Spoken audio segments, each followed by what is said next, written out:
You will never get to the touchdown if there's somebody on your back. I don't care how strong you are bound to trip up and fall. And the Bible says that David did not, the Bible says later on in Saul that later on in Samuel that he did not know that Saul grudged him. He thought that it was all good because he went and helped Israel out of their tragedy.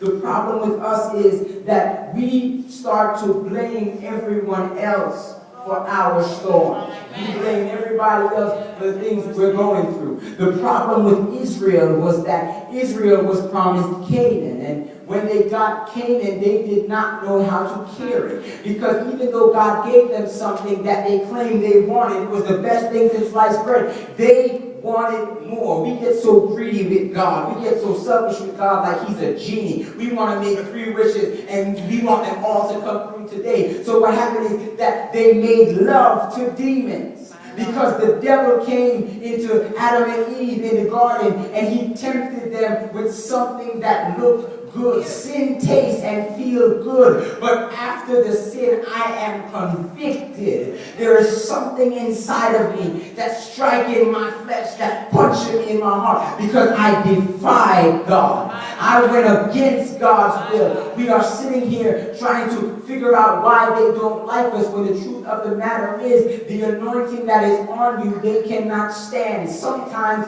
it's more than what people can handle. You don't got to push yourself on nobody. You don't got to, not everybody in life is going to like you. And my mama used to tell me, don't trust no shadows after dark. Because there are some people who are only close for a season.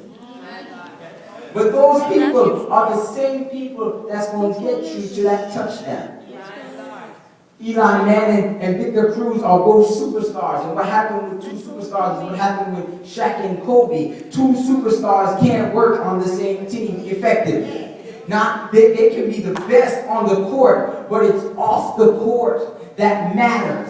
If your personal life with Jermaine ain't right, and in church you guys are singing praise and worship, something is wrong.